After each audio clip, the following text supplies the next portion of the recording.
오늘 본문 제목이 나는 양입니다. 000이다입니다. 이 안에 여러분들이 꽃을 한번 생각해 보시고 나는 무슨 꽃이다 라고 한번 자기 스스로를 자기가 좋아하는 꽃에 비유해서 정의를 한번 내려보세요. 자, 여러분 스스로 한번 정의를 해보세요. 어떤 사람은 나는 호박꽃이라고 고백하는 사람이 있어요. 왜 그러냐? 세상에 아름다운 꽃들이 그렇게 많은데 왜 호박꽃? 호박꽃이요? 선입견이에요. 호박꽃 잘 보세요. 이뻐요. 저도 그 말을 듣고 봤으니까 정말 이쁘더라고요. 근데 우리가 호박꽃을 생각하지 않고 호박을 생각해요. 그 호박을 연관지어서 꽃을 생각하니까 호박꽃이 안 이쁘다는 이미지를, 선입견을 갖고 있어요. 그분이 호박꽃을 좋아하는 이유는 호박꽃도 아름답지만 그 열매가 많은 사람들에게 먹거리를 제공하기 때문에, 특히 먹을 것이 없었던 그 옛날에는 너무 귀중한 식량이었대요. 그래서 호박꽃을 좋아한대요. 여러분은 어떤 꽃을 좋아합니까? 누구나 생각한 어떤 이미지들이 있을 겁니다. 오늘 본문의 예수님은 나는 뭐라고 말씀하세요?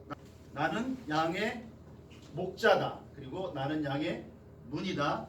그리고 선한 목자다. 이렇게 예수님은 자신에 대해서 나는 누구라고 정의를 내렸어요. 자, 이 본문에 나와 있는 이야기를 우리가 쉽게 이해하기 위해서는 당시에 그 시대의 양을 치는 목자들의 생활상을 알아야 이 말씀이 굉장히 우리가 공감할 수 있는 말씀으로 다가옵니다. 당시에는 양을 칠 때 어떻게 치었냐면 이스라엘 백성들 가정마다 양을 다 길렀어요. 원래 그 유목민들 출신이니까 가나안 땅에 들어오면서 농사를 짓기는 지었지만 양을 계속 치었어요. 근데 양이 가정마다 평균적으로 10마리 이하였어요. 10마리 이상을 칠 정도면 상위 0.1%에 들 정도로 굉장한 부자예요. 이 10마리 이상 치는 사람들이 다른 일도 해야 하는데 양에 매달릴 수가 없어요.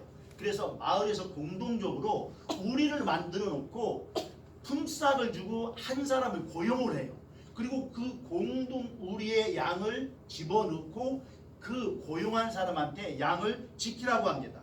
이 사람이 지키면서 해야 할 일이 뭐냐면 밤이면 양을 훔치러 오는 도둑들한테 이 양을 지켜야 되고, 그 다음에 사나운 동물들이 밤에 기습할 때 그 동물로부터 양을 보호해야 돼요. 그리고 양이 꿀을 먹으러 갈 때 뒤처지거나 아니면 병들어서 따라오지 못하는 양을 잡아가는 사나운 맹수들로부터 지켜야 돼요. 그런데 이들에게는 불문율이 있어요. 삭슬 주고 양을 지키라고 했기 때문에 이 양을 지키는 사람이 한 마리 1위 정도는 물리칠 수 있으면 물리쳐요. 그런데 맹수가 너무 사납거나 아니면 자기 생명의 위협을 느끼면 양들을 놓고 도망가도 그 책임을 추궁하지 않아요. 왜냐하면 삭슬 받고 일하는 사람이기 때문에 그 사람이 자기의 목숨을 바치면서까지 양을 지키는 것에 대해서는 과분한 거라고 인정해 주기 때문에 그냥 목숨의 위협이 된다 싶으면 도망가도 책임을 추궁하지 않습니다. 그런데 이 양들이 아침이 되면 밤새도록 그 고용한 사람이 지킨 다음에 꼴을 먹이기 위해서 각 주인들이 와요. 주인들이 와서 자기 양들을 부르면 신기하게 그 주인한테만 따라가요. 다른 주인이 아무리 불러도 그 다른 주인한테는 가지 않고 자기 주인한테만 따라간다는 거예요. 왜 그렇게 할 수 있냐면 주인들이 먼저 양을 처음으로 사왔을 때 14시간을 굶긴대요.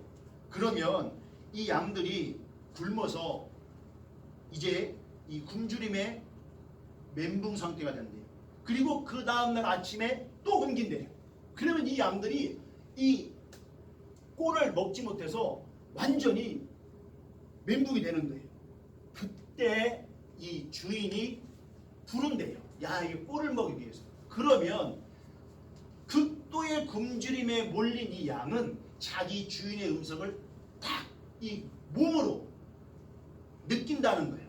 그 다음부터는 주인이 부르면 일제의 어떤 사람의 소리도 영향받지 않고 자기 주인의 소리에만 따라서 간다는 겁니다.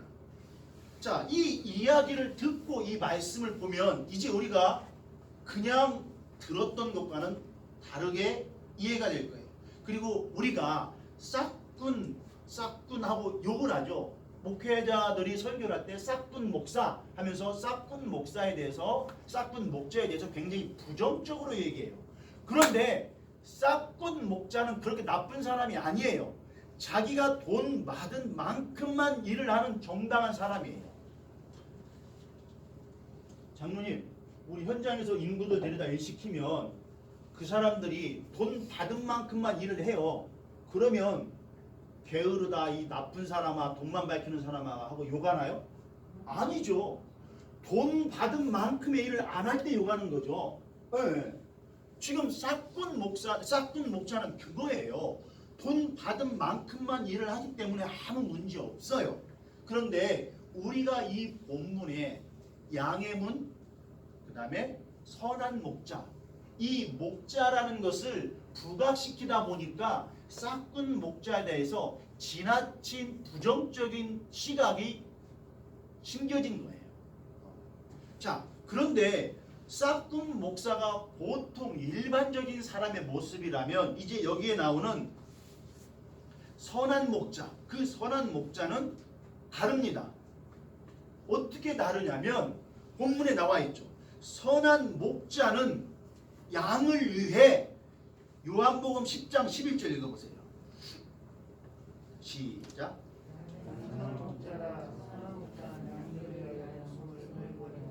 자, 애완동물이 위협에 처했어요. 그러면 그 애완동물을 살리기 위해서 내가 죽을 수 있나요? 재현이 집에 강아지 있지. 너무 강아지를 사랑해요. 엄마도 아빠도 나도. 그 강아지가 차가 오는데 그 도로 한가운데 있어. 내가 저 강아지를 구하려면 내가 뛰어들어야 하는데 강아지는 살릴 수 있는데 내가 죽어. 그러면 할 수 있나요? 아무리 사랑하는 강아지만 우리는 하지 못해. 왜 그러냐면, 그리고 그 못한 것에 대해서 사람들은 어느 누구도 당신 인간이 그럴 수 있어? 그러지 않아요. 사람이 그랬을 때는 당신 그럴 수 있어 하라고 손가락질을 하지만 동물이 그럴 때는 그러지 않아요. 왜요? 동물과 사람은 대등한 관계가 아닙니다.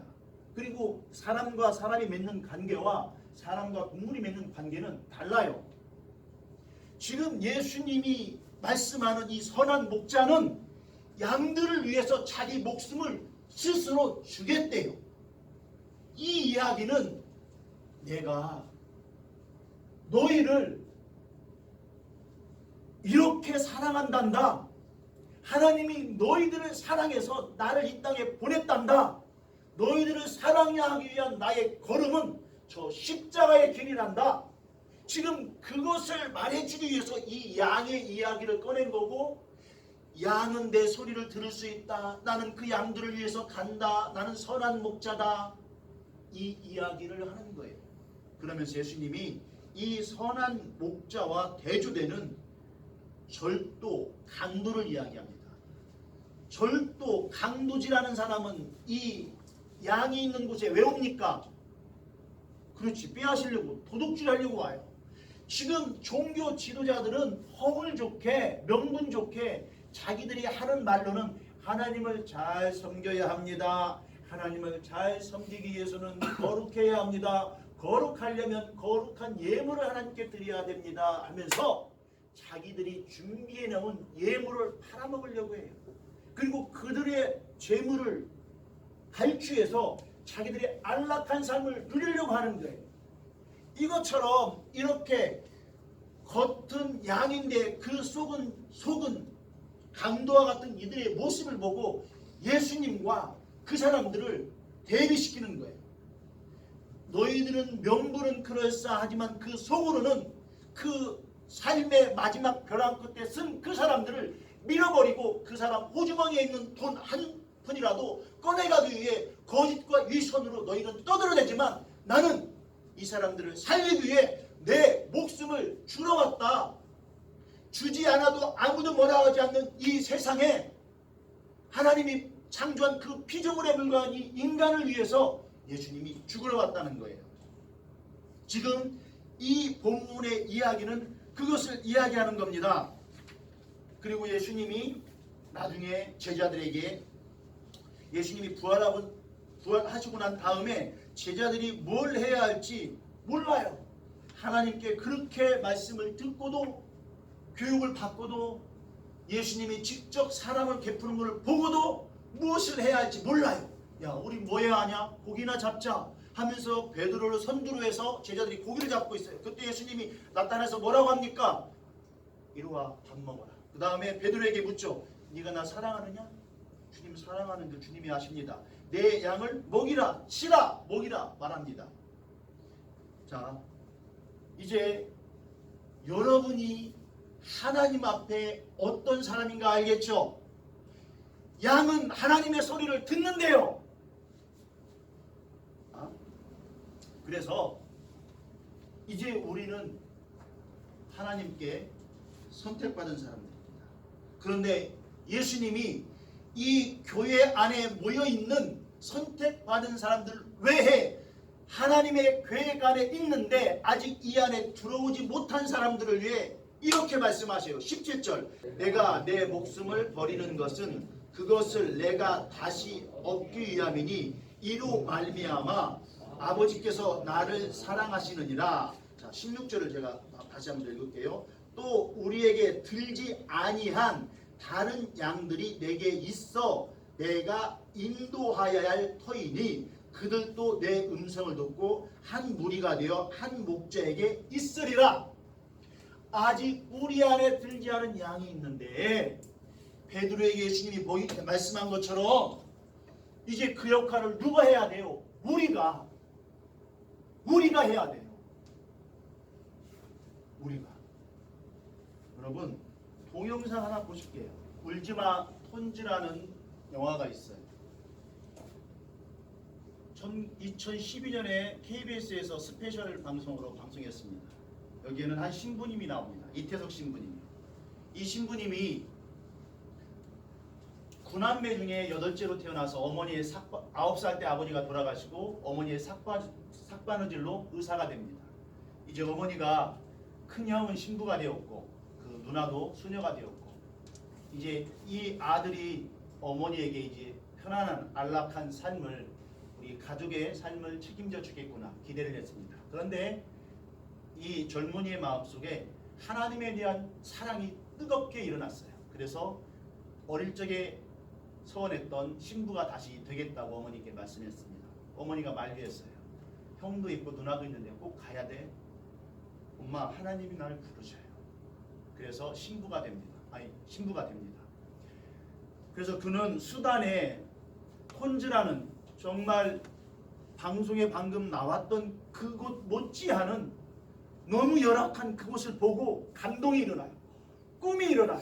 그렇게 기쁠 수가 없었던 내가 가서 할 일이 있는 하나님의 사랑을 나눌 곳이 있구나. 그래서 그는 신부가 된 다음에 그곳에 의료 선교를 갑니다. 3년 동안 엄청 열심히 했어요. 모든 사람들이 감동받고 물을 뜨러 가는 사람들을 따라 도착한 곳. 사람이 먹는 물이라 하기에는 눈앞에 펼쳐진 환경은 매우 처참했습니다. 더러워 발조차 담그기 어려운 이 물을 뜨기 위해 사람들은 반나절 이상을 걸어왔습니다.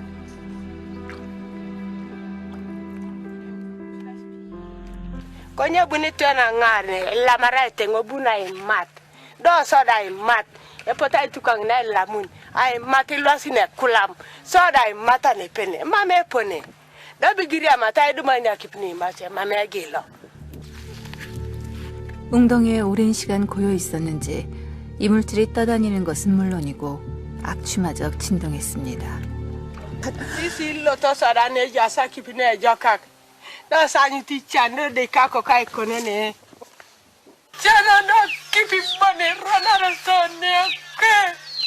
Atisi cara depar.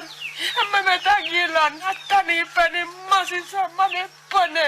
Matisa depar. 신부가 아니어도 의술로 많은 사람을 도울 수 있는데 한국에도 가난한 사람들이 많은데 왜 아프리카까지 갔냐는 질문을 자주 받는다. 나도 잘 모르겠다. 다만 내 삶에 영향을 준 아름다운 향기가 있다.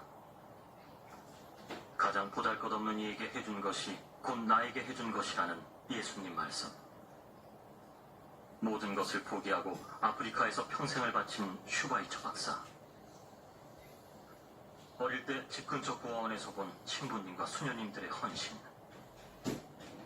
마지막으로 10남매를 위해 희생하신 어머니의 고귀한 삶. 이것이 내 마음을 움직인 아름다운 향기.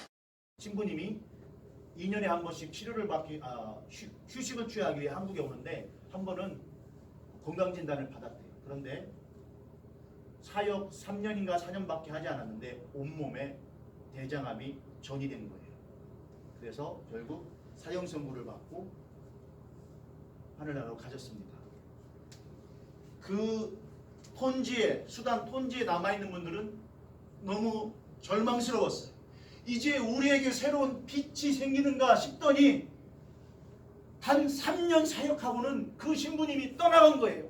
그리고 그 떠나간 신부님의 자리에 어느 누구도 오려고 하지 않는 거예요. 왜? 너무 환경이 열악하니까 꼭 죽음의 사지로 들어가는 두려움과 공포가 감당할 수 없는 무서움이 자기들을 엄습해오니까 그 현실을 알면서도 갈 수가 없는 거예요. 그 사람들은 실망했어요. 그 신부님을 후원했던 사람들도 너무 가슴이 아팠어요. 누군가 저 자리를 다시 메꿔줬으면 좋겠는데 절망 가운데 있을 때 결국 그 자리는 어느 누구도 와서 채워주지 않았습니다. 그런데 그 자리를 10년이 지금 지난 그 자리를 채우는 사람들이 모였어요. 누구냐면 이 신부님의 제자들이에요.